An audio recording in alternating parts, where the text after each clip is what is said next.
Hello everyone, सब लोग कैसे हैं? उम्मीद है सब लोग अच्छे होंगे, अपनी मेंस की तैयारी में लगे होंगे। चलिए आज मैं मेंस आप फिर से 5 क्वेश्चन डिस्कस कर देती हूँ। और ये सारे बहुत इंपॉर्टेंट क्वेश्चंस हैं फ्रेंड्स, बहुत एक्सपेक्टेड क्वेश्चंस हैं। आपको इनका राइटिंग प्रैक्टिस जरूर करना चाहिए। डेली अगर आप 5 क्वेश्चन लिखें तो आपकी तैयारी बहुत अच्छी होगी आंसर राइटिंग की। ठीक है, तो फर्स्ट क्वेश्चन क्या है? Describe the use of technology in agriculture, health sector and disaster management in Bihar.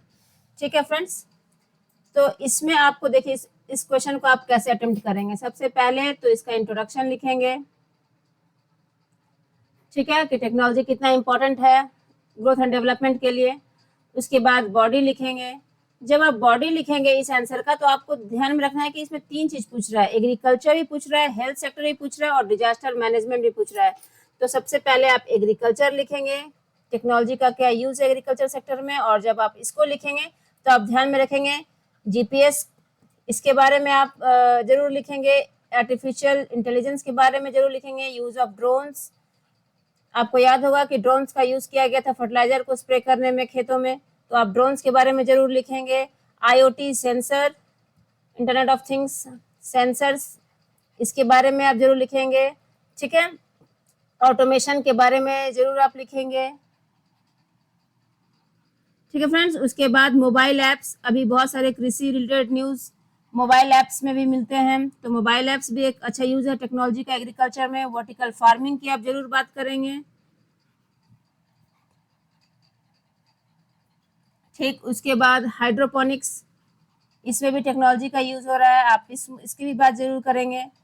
ठीक है, तो एग्रीकल्चर सेक्टर की आप बात करेंगे तो आप इन सारी चीजों का जिक्र जरूर करेंगे। सेकेंडली, आप जब हेल्थ सेक्टर में use of technology in health sector की बात करेंगे, उसमें भी आपको वाइड कवरेज रखना है। ठीक है, अगर ये मेंस में ये क्वेश्चन अगर 38 मार्क्स का है तो आपको हर एक डायमेंशन को एक्सप्लोर करते हुए लिखना है दोस्तों। ठीक है, तो हेल्थ सेक्टर की आप बात करेंगे यूज ऑफ टेक्नोलॉजी, तो उसमें आपको इसमें भी सेम आर्टिफिशियल इंटेलिजेंस का आपको जिक्र करना है, रोबोटिक्स का आपको जिक्र करना है। तो सर्जरीज वगैरह में रोबोटिक्स का इस्तेमाल हो रहा है, इसका आप जिक्र करेंगे। इंटरनेट ऑफ थिंग्स का जिक्र करेंगे, 3D प्रिंटिंग का जिक्र करेंगे, और साथ ही टेली मेडिसिन, टेली हेल्थ, इसका भी आप जरूर जिक्र करेंगे अपने आंसर्स में। ये सब मार्क्स बूस्टर है। ये आप ऐसे कंटेंट्स लिखिए कि एग्जामिनर को मजा आ जाए आपका आंसर पढ़ने में, उसको लगे कि आपने सारे पॉइंट्स को कवर किया है। ठीक है दोस्तों, तो चलिए टेली मेडिसिन आप लिखेंगे, टेली हेल्थ लिखेंगे। उसके बाद हेल्थ केयर इक्विपमेंट्स में जो टेक्नोलॉजी की यूज हो रही है आप उसका जिक्र करेंगे। ठीक है, और सब में आप 2-2 लाइन लिखते चले जाएंगे, सब में आप 2-2 लाइन लिखेंगे तो आपके कंटेंट्स को और पूरा अच्छा से कवरेज मिल जाएगा आपके आंसर में। उसके बाद डिजास्टर मैनेजमेंट में भी टेक्नोलॉजी का क्या यूज है ये भी पूछ रहा है। ठीक है, तो डिजास्टर मैनेजमेंट की जब बात करेंगे तो आप जानते हैं अर्ली वार्निंग सिस्टम में, इसकी आप जरूर बात करें। अर्ली वार्निंग सिस्टम में टेक्नोलॉजी का यूज होता है। हालांकि टेक्नोलॉजी का यूज कहाँ नहीं है, लेकिन आपको स्पेसिफिकली 3 चीजों में पूछ रहा है। अर्ली वार्निंग सिस्टम्स का आप बात करेंगे, फिर जीआईएस मैपिंग की आप बात करेंगे। ठीक है, उसके बाद मोबाइल ऐप्स, इसमें भी आप मोबाइल ऐप्स की बात करेंगे, एक कम्युनिकेशन का ये कवरेज करता है। सैटेलाइट मॉनिटरिंग की आप बात करेंगे। ठीक है फ्रेंड्स, सिमुलेशन एंड ट्रेनिंग की आप बात करेंगे, उसमें भी टेक्नोलॉजी का बहुत बड़ा योगदान है। Simulation and training.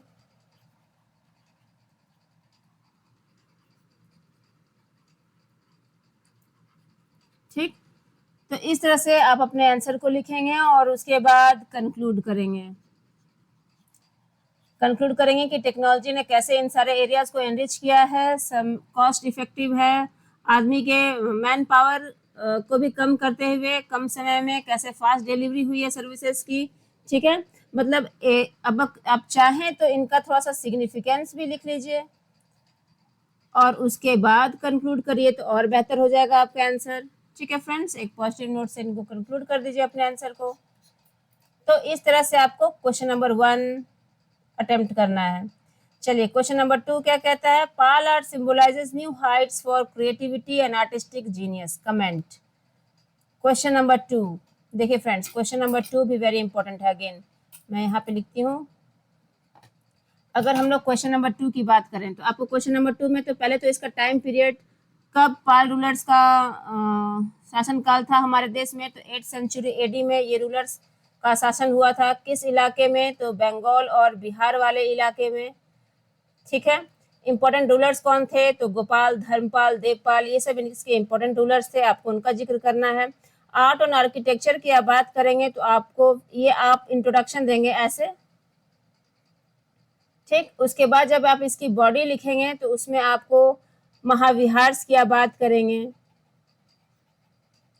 ठीक है, जिसमें सोमपुर महाविहार के बारे में जिक्र करेंगे।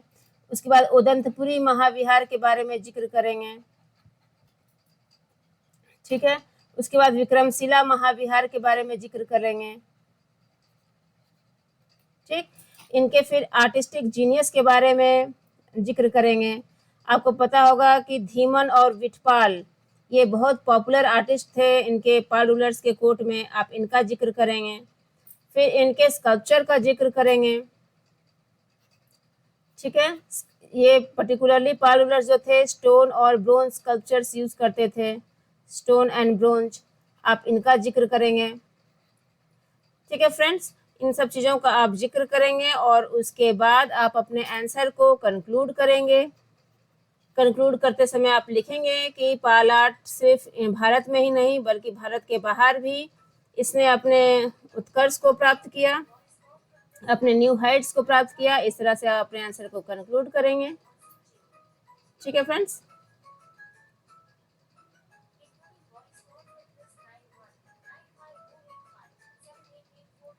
चलिए अब क्वेश्चन नंबर 3 देखते हैं। क्वेश्चन नंबर 3 क्या है? MSME is an important growth engine in an economy, comment in context to India. Okay, very important question again. Question number 3 आपको एमएसएमई के बारे में बोल रहा है।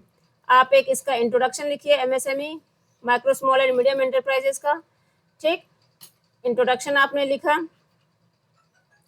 उसके बाद जरा बॉडी आप लिखेंगे। बॉडी में आप एमएसएमई का सिग्निफिकेंस लिख दीजिए कि एमएसएमई का सिग्निफिकेंस क्या है, क्यों इम्पोर्टेंट है, इसको इंजन ऑफ ग्रोथ क्यों बोलते हैं।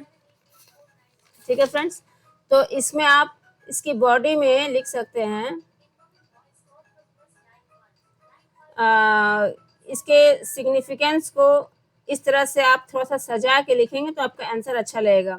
जैसे आप एक लिख दीजिए कि कंट्रीब्यूशन टुवर्ड्स जीडीपी।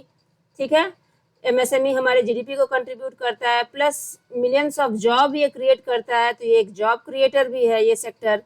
उसके बाद ये एक्सपोर्ट को भी बूस्ट करता है। ठीक है फ्रेंड्स, इस तरह से आप पॉइंट वाइज लिखेंगे। उसके बाद आई एंटरप्रेन्योरशिप एंड इनोवेशन को एनकरेज करता है, एंटरप्रेन्योरशिप एंड इनोवेशन को इनकरेज करता है, आप ये पॉइंट लिखेंगे। उसके बाद इंक्लूसिव डेवलपमेंट की ये बात करता है। ठीक है, रूरल एंड बैकवर्ड एरियाज में इंक्लूसिव डेवलपमेंट भी होता है एमएसएमई के चलते, तो ये एक इम्पोर्टेंट पॉइंट है। इसके बाद ये और किस क्षेत्र में बात करता है, तो ये आत्मनिर्भर भारत में भी कंट्रीब्यूट करता है। ठीक है, यानी मेक इन इंडिया कैंपेन को भी ये कंट्रीब्यूट करता है एमएसएमई। तो इस वजह से इस सेक्टर का ये सिग्निफिकेंस आप पहले डिस्क्राइब कर दीजिए बॉडी में। उसके बाद क्या क्या चैलेंजेस इस सेक्टर के द्वारा फेस किया जा रहा है, आप वो भी लिखिए। चैलेंजेस क्या क्या हो सकता है, जैसे एक्सेस टू क्रेडिट।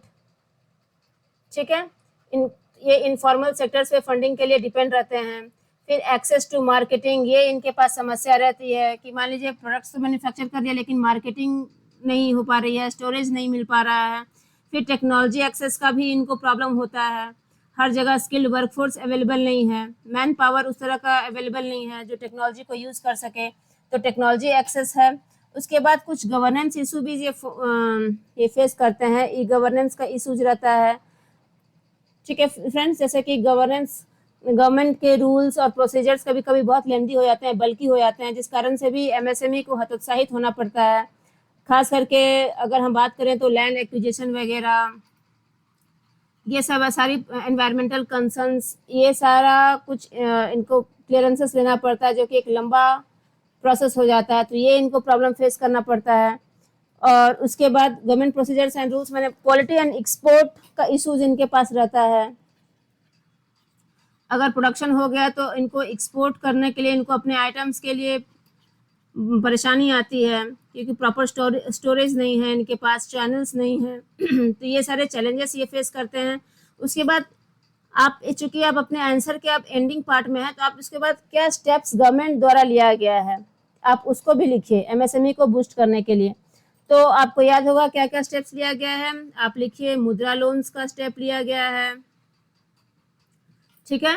मुद्रा लोन्स के तहत 3 कैटेगराइजेशन में इसको बांटा गया है, शिशु, किशोर, तरुण, इसके तहत लोन दिया जाता है एमएसएमई सेक्टर को, ठीक है फ्रेंड्स।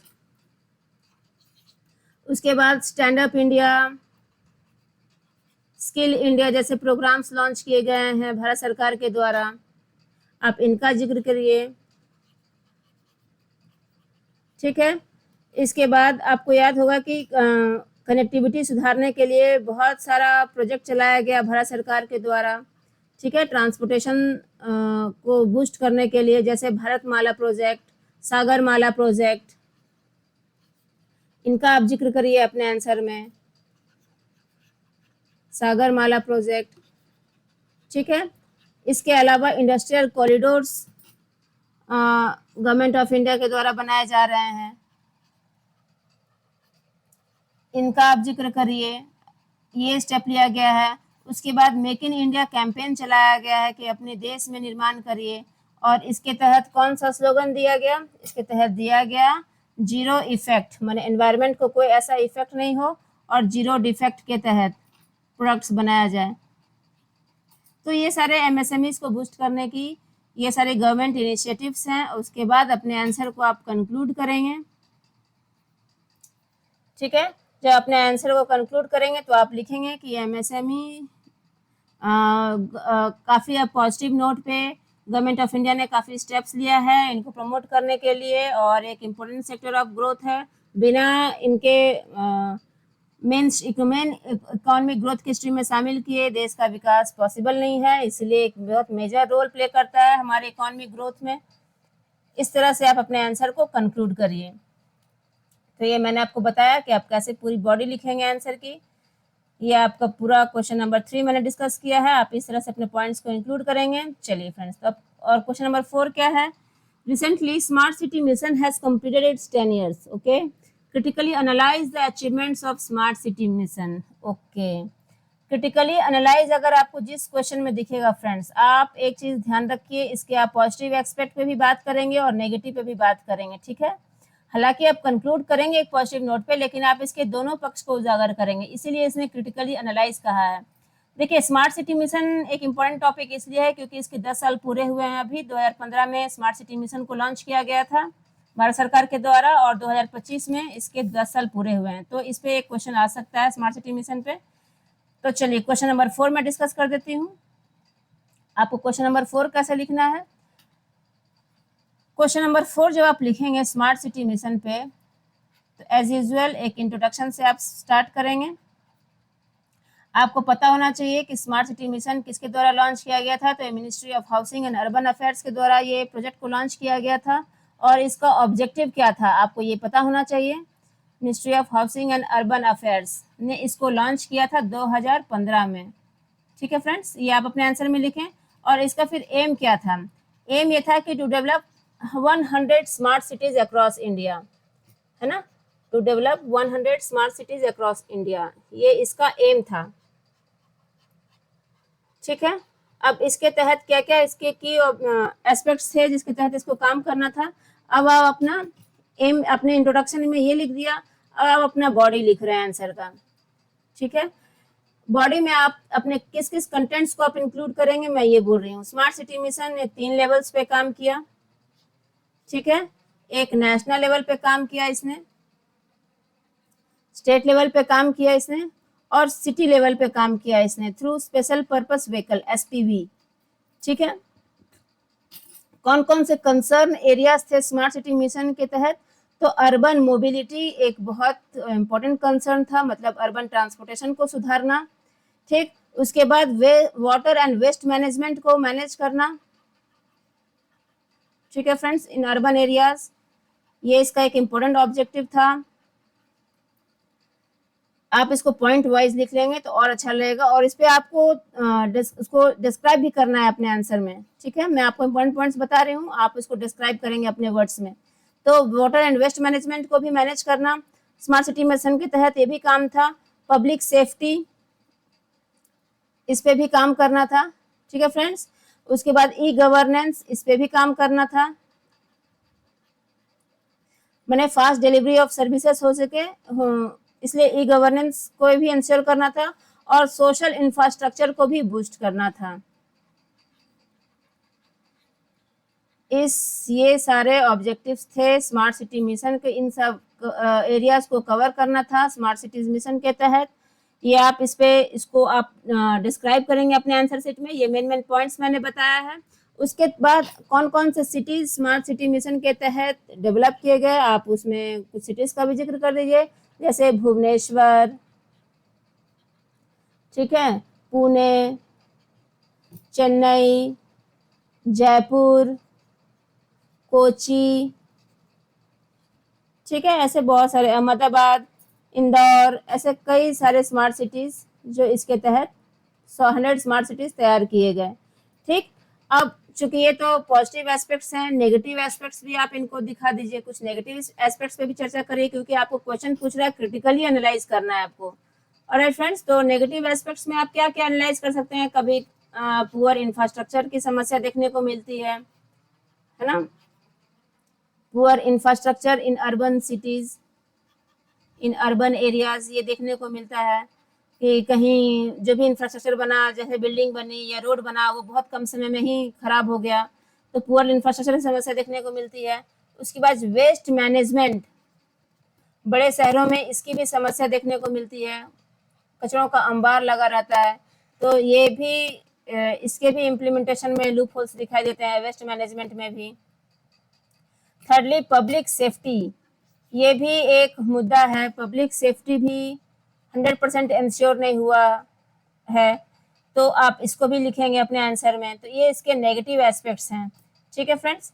और इसके बाद लास्ट में आप अपने आंसर को कंक्लूड करेंगे कि चूंकि कई आपने लिखेंगे कि स्मार्ट सिटी मिशन के तहत कई काम किए गए हैं, और कुछ सुधार की इसमें गुंजाइश है इस काम के तहत, लेकिन ऑल्दो ये गवर्नमेंट ऑफ इंडिया का एक बहुत अच्छा प्रोजेक्ट था, एक बहुत अच्छा मिशन था, जिसका ऑब्जेक्टिव 100 स्मार्ट सिटीज को डेवलप करने का था। इस तरह से आप इसको अपने आंसर को कंक्लूड करेंगे, ठीक है फ्रेंड्स।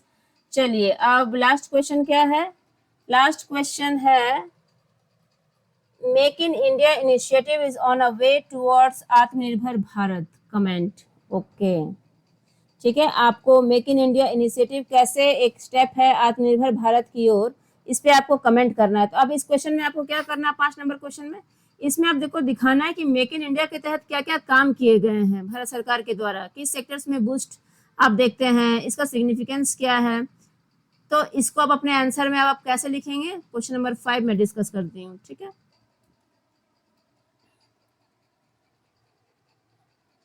चलिए क्वेश्चन नंबर 5 को आप कैसे लिखेंगे, मेक इन इंडिया कैसे एक इम्पॉर्टेंट स्टेप है टुवर्ड्स आत्मनिर्भर भारत, ठीक। सबसे पहले तो हम बात करेंगे कि किस किस सेक्टर्स में मेक इन इंडिया के तहत बूम देखने को मिला, तो आप उसमें जिक्र करेंगे। पहले तो आप अपना इंट्रोडक्शन दे देंगे आंसर का, उसके बाद अभी मैं बॉडी बता रही हूँ आपको, ठीक। इलेक्ट्रॉनिक सेक्टर्स में आपने देखा होगा जबरदस्त बूम देखने को मिलता है, ठीक है, स्पेशली मोबाइल फोन्स प्रोडक्शन में। तो ये मेक इन इंडिया के तहत एक अच्छा कदम है कि मोबाइल फोन्स प्रोडक्शन में भारत आत्मनिर्भर हो पाया, ठीक है। दूसरा और आप क्या देखते हैं, FDI growth, foreign direct investment में भी देखते हैं काफी अच्छा खासा ग्रोथ हुआ है पिछले कुछ सालों में। उसके बाद और क्या देखने को मिलती है, तो इम्प्रूव्ड बिजनेस एनवायरनमेंट, यस, ये कैसे मालूम चलता है कि ईज ऑफ डूइंग बिजनेस में रिपोर्ट में भारत की रैंकिंग इम्प्रूव हुई है, तो इम्प्रूव्ड बिजनेस एनवायरनमेंट। और जब तक इम्प्रूव्ड बिजनेस एनवायरनमेंट नहीं होगा हमारे देश में, कैसे एमएनसीज आएंगे और रोजगार का फिर सृजन कैसे होगा। तो इम्प्रूव्ड बिजनेस एनवायरनमेंट में आप ईज ऑफ डूइंग बिजनेस का रिपोर्ट मेंशन कर सकते हैं, आप उसका फिगर तैयार रखिए कि ease of doing business report में भारत की रैंकिंग क्या थी, लेटेस्ट रैंकिंग क्या है, उसको आप अपने आंसर में लिखिए, ठीक है। तो ये रैंकिंग चूंकि इम्प्रूव हुई है, तो जिससे मालूम चलता है कि बिजनेस एनवायरनमेंट इम्प्रूव हुआ है। ऑलराइट। और उसके बाद फिर और किस सेक्टर में, तो टेक्सटाइल सेक्टर में भी बूम देखने को मिलता है। टेक्सटाइल एंड डिफेंस सेक्टर में भी हमने खुद का प्रोक्योरमेंट, खुद का मैन्युफैक्चरिंग किया है, तो इन सेक्टर्स में भी अच्छा बूम देखने को मिलता है। PLI scheme government of India ने लॉन्च किया था, ठीक है, तो इस तहत इन सेक्टर्स में बूम देखने को मिलता है। और किसमें हम लोग को देखें तो इंक्रीज, इन सब चीज़ की वजह से क्या हुआ, इंक्रीज इन एक्सपोर्ट्स देखने को मिलता है। ठीक, तो इन सब चीज़ों का आप जिक्र करेंगे अपने आंसर की बॉडी में। और उसके बाद क्या क्या स्टेप्स लिए गए हैं भारत सरकार के द्वारा मेक इन इंडिया को और इनकरेज करने के लिए, तो आप लिखेंगे कि प्रोडक्शन लिंक्ड इंसेंटिव स्कीम लाया गया, कि आप जैसे जैसे प्रोडक्शन बढ़ाएंगे वैसे वैसे ही आपको इंसेंटिव भी दिया जाएगा। तो एक पीएलआई स्कीम लाया गया जो काफ़ी इनकरेजिंग था। उसके बाद अब स्टार्टअप इंडिया लाया गया, जहां मेक इन इंडिया को और ताकत मिले। स्किल इंडिया लाया गया ताकि एक स्किल्ड वर्कफोर्स तैयार हो सके। अभी जो अनस्किल्ड वर्कफोर्स से भारत जूझ रहा है, स्किल्ड मैन पावर की कमी देखने को मिलती है, उसके लिए स्किल इंडिया मिशन लाया गया था। ठीक है, स्किल इंडिया मिशन। और क्या किया गया, जीएसटी का प्लेटफॉर्म लाया गया ताकि एक यूनिफाइड प्लेटफॉर्म मिले एंटरप्रेन्योर्स को और वो लोग मैन्युफैक्चरिंग सेक्टर पर विशेष ध्यान दे सकें। तो ये सारे स्टेप्स लिए गए गवर्नमेंट ऑफ इंडिया के द्वारा। उसके बाद आपको कंक्लूड करना है अपने आंसर को। ठीक है, कंक्लूड कर दीजिए कि मेक इन इंडिया एक बहुत ही महत्वाकांक्षी प्रोग्राम था, एस्पिरेशनल प्रोग्राम था गवर्नमेंट ऑफ इंडिया का। इसके तहत कई अच्छे काम हुए और अच्छे मुकाम इसे अचीव किए जा सकते हैं। ठीक है, वर्ल्ड फोरम्स में ये भारत को आत्मनिर्भर बनाने की एक बहुत अच्छी पहल है।